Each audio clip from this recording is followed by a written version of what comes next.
Bonjour à tous, c'est Romain, vous êtes sur Job Teaser, bienvenue sur Join. Dans cette émission, on vous donne tous les tips pour décrocher votre stage et ou votre alternance au sein de PwC France et Maghreb. Et on va tout vous expliquer sur comment ça se passe les débuts au sein du cabinet en tant que junior, quelles sont les missions, comment vous allez pouvoir monter sur des missions, les formations et tout ça. On en parle avec mes deux invités.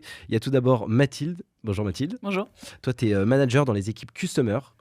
Donc, merci beaucoup d'être là. Tu vas nous apporter ton point de vue en tant que manager. Et il y a Maëlle également. Salut Maëlle. Bonjour. Toi, tu es auditrice junior Exactement. et tu es ancienne stagiaire Exactement. chez tout à fait. PwC qui a été transformée en CDI. Exactement, oui. Félicitations déjà. Merci. Bravo. Et on va reparler un petit peu de ton expérience parce que c'est super intéressant. Juste avant, petit challenge. Et d'ailleurs, je crois que c'est pour toi le petit challenge. Est-ce que tu peux me pitcher PwC en moins de 30 secondes?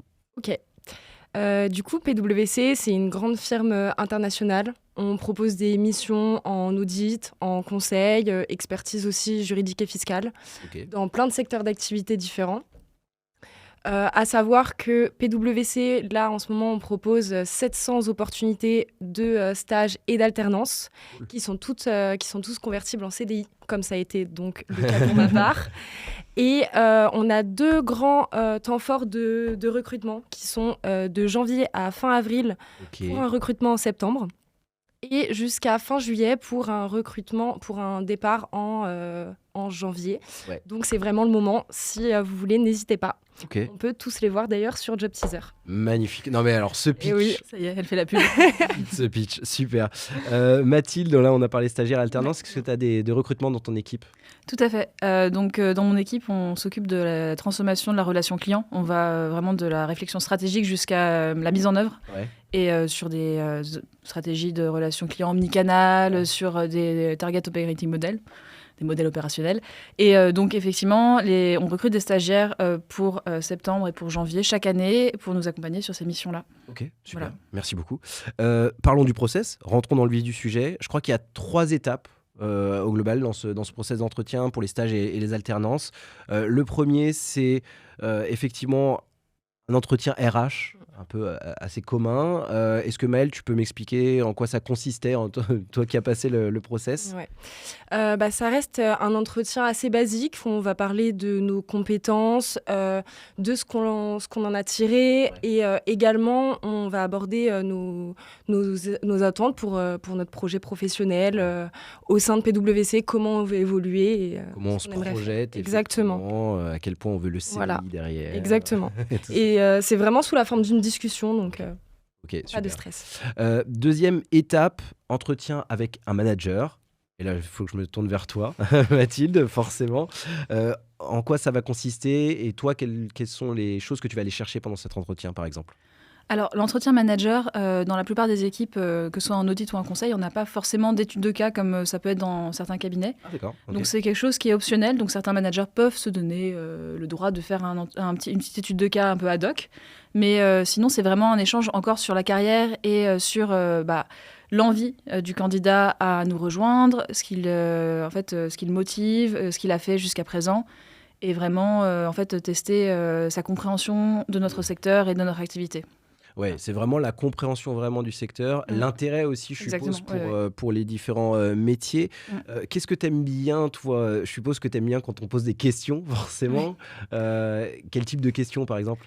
Alors moi, j'avoue que j'adore quand les candidats posent des questions sur ce que je viens de dire. Donc en fait, Ok. ça montre vraiment qu'ils ont écouté, active. écoute active. Et c'est vraiment je pense l'audit c'est pareil, mais pour le conseil c'est la première qualité, c'est l'écoute et de savoir poser des questions quand quelque chose n'est pas clair. Ouais. Ça vraiment, pour moi, c'est un soft spot. Ça montre effectivement la curiosité. Mhm. Du coup, ce que je comprends, c'est que s'il n'y a pas de questions, c'est un peu rédhibitoire pour toi. Il Non. peut se rattraper autrement, mais c'est vrai que je comprends qu'on peut être stressé en entretien et pas Ouais. poser de questions, mais c'est vrai que s'il y a un doute entre deux candidats, je préfère celui qui a posé des questions. Faut pas hésiter à poser des questions sur Exactement. la mission, Ouais. sur montrer son intérêt, Exactement. sa projection. Et je crois même que dans ton équipe, entre les différentes étapes, il y a des rencontres avec des personnes de l'équipe, et notamment fait. des juniors. Mm. Et ça, je pense que c'est hyper cool à dire pour les jeunes qui nous regardent, d'avoir la possibilité d'échanger en direct Oui. avec des juniors de l'équipe. Tout à fait. En fait, on s'est rendu compte qu'il y avait beaucoup de juniors ou d'aspirants stagiaires et alternants qui arrivaient chez nous et qui ne savaient pas en fait ce que c'était le conseil, ce qui était le conseil en transformation de la relation client. C'est quand même quelque chose d'un peu nouveau pour la plupart. Donc, on a organisé un entretien qui est plus un échange en fait entre pairs avec les juniors de notre équipe qui du coup présentent ce qu'on fait, les types de missions, un peu l'équipe. Et qui déjà aussi vérifie le fit de futurs stagiaires ou alternants avec l'équipe. Pour nous, c'est extrêmement important aussi que les juniors se sentent concernés par le processus de recrutement. Et puis pour le candidat, ça permet de jauger un peu l'ambiance. T'es d'accord? Toi, t'avais pas fait de rencontre avec l'équipe? Non. Si c'était à refaire, t'aurais bien aimé? Ouais, je pense que ça peut être un exercice intéressant. Ouais, je pense que c'est assez cool, effectivement. Alors, tu disais, parfois, il y a des études de cas. Est-ce qu'il y a des tests un peu plus poussés, des tests de compétences techniques, par exemple? Du coup, oui, on a un test d'anglais à faire. C'est important. C'est important, avec un niveau B2 à peu près qui est attendu. D'accord. Et donc pour ça, moi, ce que je peux conseiller, c'est d'aller s'entraîner, par exemple, au TOEIC. Est-ce que ça ressemble au TOEIC, exactement, c'est un peu un équivalent. Ok, voilà. Ça marche. Et parce que PwC, c'est français. Pourquoi l'anglais? Alors, PwC, PwC France et français. PwC France et français. Alors, du coup, effectivement, nous, nos bureaux sont basés en France. On est amené à travailler avec des clients français, mais aussi des clients internationaux. Et par exemple, moi, depuis 6 ans que je suis chez PwC, 100% de mes missions a été en anglais. Ok. Et je travaille tous les jours avec des collègues PwC Chine, US, Pologne. Et donc, du coup, l'anglais, c'est notre langue de travail. Ok. Pareil, toi, tu travailles beaucoup en anglais? Pareil, ça dépend des missions, mais je suis amenée à travailler sur des missions où je parle anglais avec des clients ou des personnes de la firme. Ok, donc attention à l'anglais.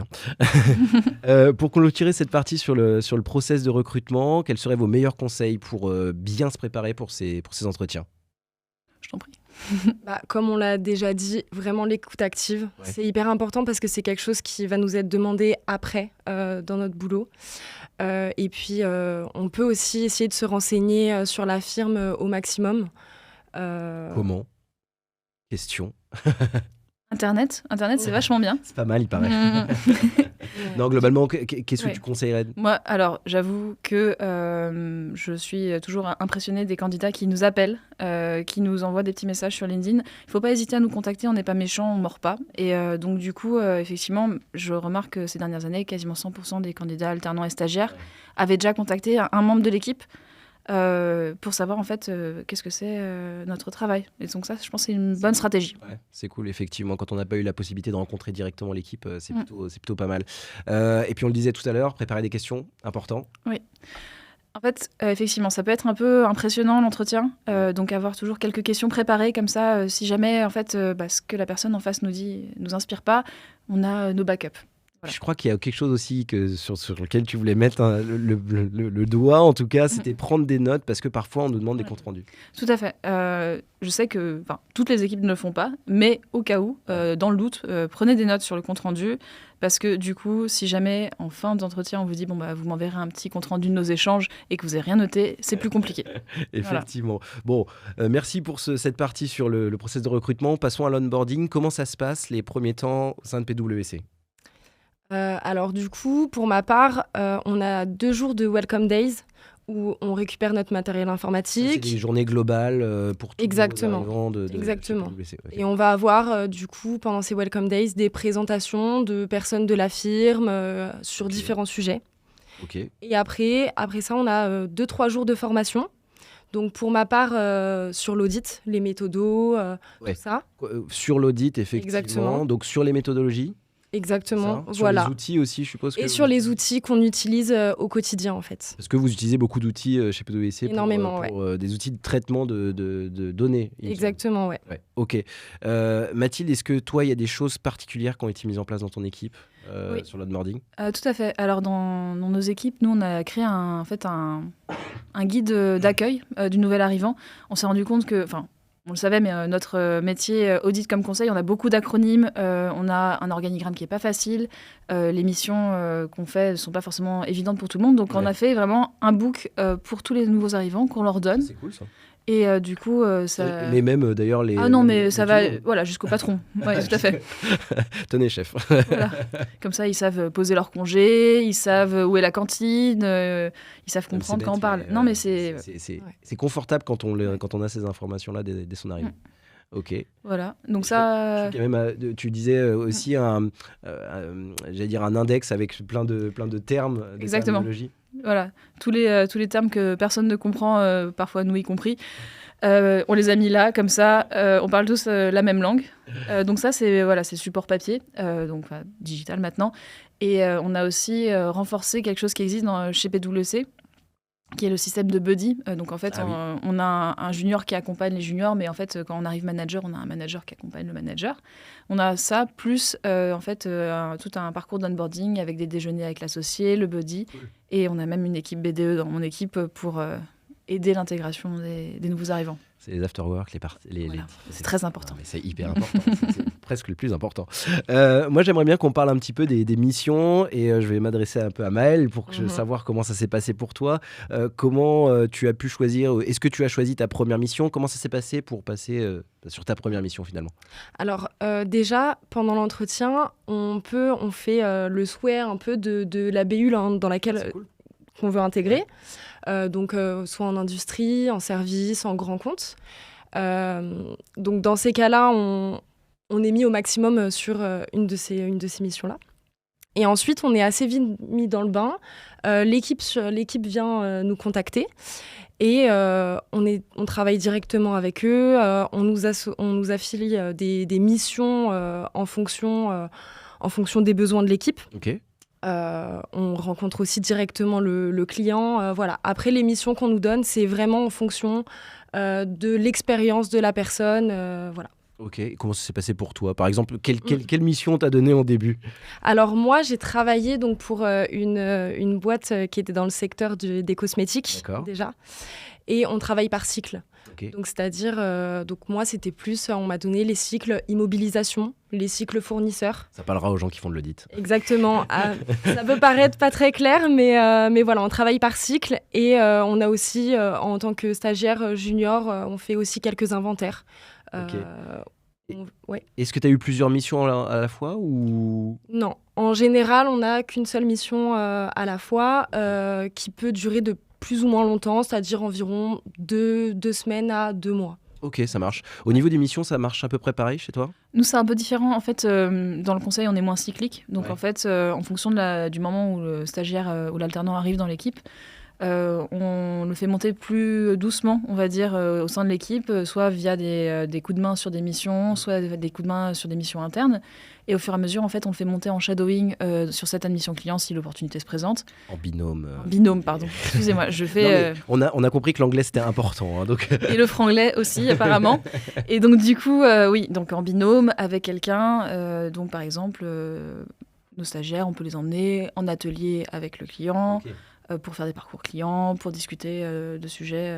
Donc petit à petit, ils vont peut-être prendre les sujets au fur et à mesure. Tout à fait. L'objectif pour nous, comme le disait Maëlle et tu le disais aussi, en fait, les stages et les alternances, c'est nos futurs CDI, si ça se passe bien. Donc en fait, pour nous, au fur et à mesure du stage, il est important que le stagiaire ait été amené à travailler comme un consultant junior et qu'il prenne son envol. Tu parlais, Maëlle, tout à l'heure de formation à l'arrivée, effectivement. Ouais. Est-ce qu'il y a d'autres types de formations qu'on peut suivre pendant toute son expérience? Et moi, j'ai une question aussi, est-ce que ça t'a aidé? Donc... Ouais. Alors, on a la chance d'avoir plein de choses pour se former. On a des formations obligatoires à suivre, mais on a aussi une plateforme, en fait, avec plein de formations sur la méthodo, sur les outils, auxquels on peut y accéder très facilement. Et on a aussi des fois des calls, des sortes de réunions qui s'appellent les Good Morning Méthodo, où là, ça va vraiment être focus méthodologie, et donc dans mon cas, pour l'audit. Ça a l'air d'être important. La méthodologie et les outils, en audit, ça a l'air d'être important, effectivement. Ça t'a aidé, du coup? Ça m'a beaucoup aidé, ouais. Mais en particulier? Au niveau des méthodos, mais je pense que le plus important, c'est aussi de se former avec les équipes, en fait. Ouais. On travaille énormément en équipe et on apprend avec les gens avec qui on travaille. Et donc, ne pas hésiter à poser des questions aussi Ouais, important de Ouais. se former avec les équipes. Tu Oui, parlais Là, du, on apprend. du shadowing tout à l'heure. Tu Ouais. parlais de ça, mais c'est Mm. c'est hyper important. C'est une opportunité. Faut pas le prendre comme on vous met sur le côté ou quoi. Tout à Faut fait. le prendre comme une opportunité d'apprendre effectivement et de se former. Tout à fait. Ouais. Ça marche très bien. Je pensais que tu allais rebondir. Non, non, mais t'as bien résumé, je suis d'accord avec toi. Là, moi, ce que j'ai envie de parler, c'est un peu plus de la vie quotidienne du stagiaire et de l'alternant. Et je crois que ça se passe plutôt bien à ce niveau-là au sein de PwC. Vous avez une grande communauté de stagiaires et d'alternants. Est-ce que tu peux m'en parler un petit peu plus? Ouais, c'est super sympa.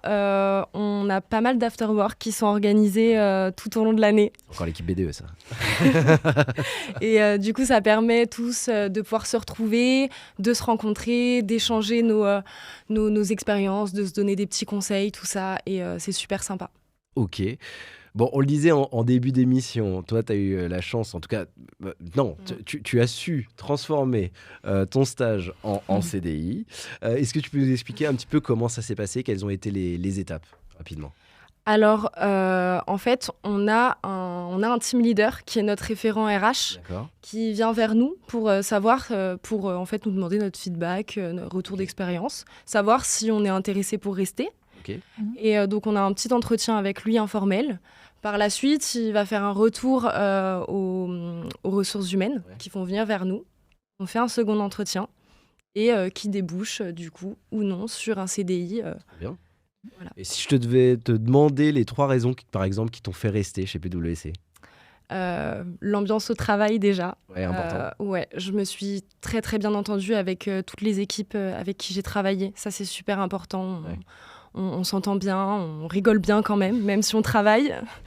Et puis à côté de ça, je reviens encore sur les outils, mais on a vraiment des outils qui sont hyper performants et je trouve ça super sympa de travailler dans une boîte comme ça qui est à jour à ce niveau-là. À Crystal Park, donc qui est les locaux de Paris, on a un parc qui est de fou. ouais, on a un super cadre On a avec fait une super parc. émission à Crystal Park. C'était Voilà, top. Ouais. on a un beau parc, c'est vraiment sympa. Ouais. Et puis voilà, et puis moi je me suis sentie progresser au fur et à mesure de mon stage et je sens que j'ai encore des possibilités. C'est beau hein, comme retour d'expérience, c'est Ouais. cool. Pour conclure cette émission, quels seraient vos meilleurs conseils là, pour les futurs stagiaires et alternants pour qu'ils réussissent ce stage et cette alternance? Et puis comme elle, décrocher ce CDI. Je vais demander à toi Mathilde. Je pense qu'au risque de me répéter, poser des questions. Poser des questions, c'est vraiment très important. Curiosité. La curiosité, ne pas hésiter à proposer son aide, être proactif.